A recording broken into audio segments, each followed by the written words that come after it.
Hey everybody, welcome to another Grounded TV video. I'm Justice from Grounded TV, the conservative commentator. I've got a nice clip here for you today of Andrew Scheer going on power play with Vassy Kapelos, my personal favorite political commentator on CTV. I think her ability just to grill whoever she gets on the show is very much worth watching. And she has Andrew Scheer on earlier this week. And it's just so interesting because usually when she comes after the politicians, they end up stammering, and just can't really hold it together. They end up floundering, sweating. But this time around, you guys need to check this out. Scheer completely flips it around. Watch. But there's an incredible base of support here that we could not have achieved without Pierre Poilievre's inspirational leadership. I think you're pointing to comments from Premier Doug Ford in Ontario and Premier Tim Houston in Nova Scotia. And I take your point about all the gains, and I think that's a completely fair comment on what happened. But like you said, it wasn't enough to win. And the Liberals actually increased their share of the popular vote by more than yours did after a record that you've spent 2 years criticizing and gaining in popularity for criticizing. You still couldn't clinch a win after a 10-year record of the Liberal government that you have told Canadians repeatedly is terrible for them. Why is that not about more than just the NDP's failure? Why doesn't responsibility for that lie at Pierre Poilievre's feet? Well, look, we're going to go through the process of finding out exactly what the campaign got right and what the campaign might have missed, or what the calibration that might need to be addressed going forward. But at the end of the day, when we look, there was a massive shift in the political landscape when Justin Trudeau stepped down, and quite frankly, we had a new Liberal leader that didn't get a lot of scrutiny from the media, didn't get a lot of the same tough questions that Conservatives tend to get, and immediately went into an election campaign. So it drastically shifted the landscape. Obviously, it's our job to win elections as political campaigners and as party systems. We don't do it for ourselves. We do it for those people. We do it for the people who are counting on us. And that's where our disappointment is today, is that there were so many people hoping for that real change. I mean, almost 42% of Canadians were hungry for something completely different. And now Mark Carney is going to go down and double down on all the same policies as Justin Trudeau. So clearly, it's tough after that. But let's not lose sight of the fact that we are in an incredibly stronger position, that we are so much closer than ever before. I think at least, 7.5% more than we got in the last election. Huge gains to build on here. New caucus members from areas that, by the way, are ground zero for being threatened by U.S. tariffs. I mean, we picked up seats in Windsor. We picked up seats in Hamilton. In my riding where we make steel, we held on. And this is what I was saying, is there was a lot of big wins. It's just literally, if Pierre hadn't lost his own riding, I don't think this election would have been a complete, would have been considered a failure in general. I think because he lost his own riding, it's almost like he was caught with his pants down.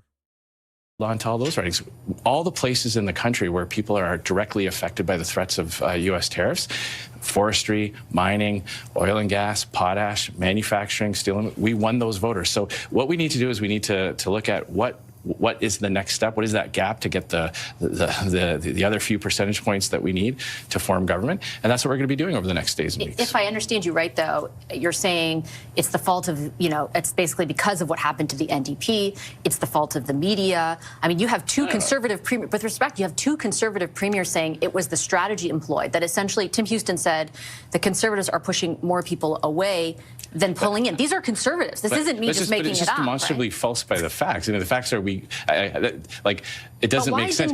Why didn't Pierre Poilievre talk to Tim Houston or talk to Doug Ford? Isn't that weird? You can't simultaneously say we pushed people away when we got more votes. That's just factually incorrect. That doesn't work on a mathematical level.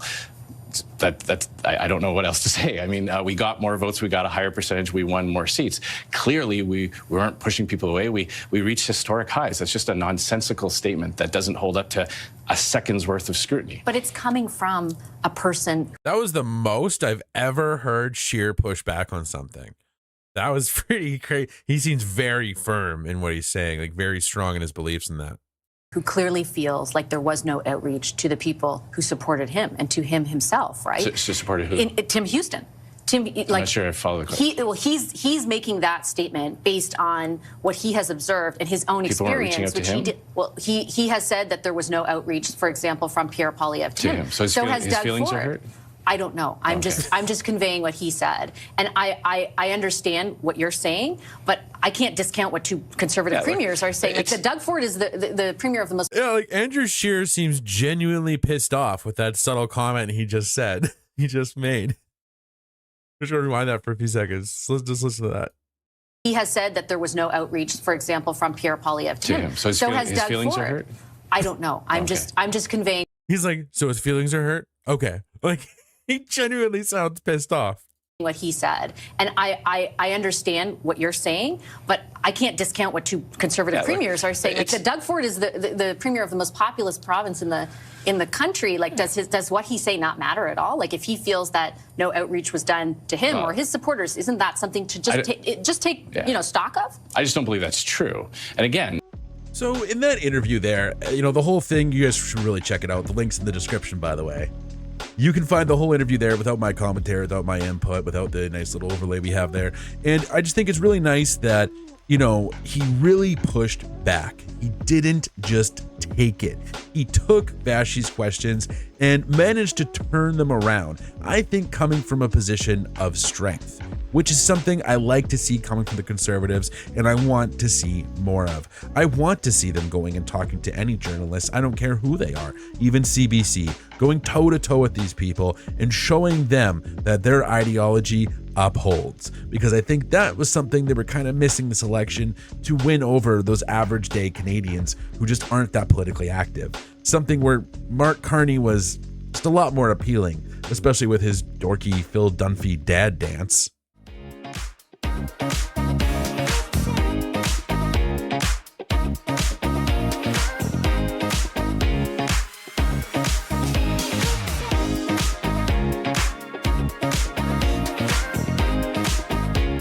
But anyways, if you enjoyed that, there's plenty of more where that came from. Please don't forget to like, share, subscribe, and tell your friends about Grounded TV. Get the word out there. Let people know there's a way to stay grounded.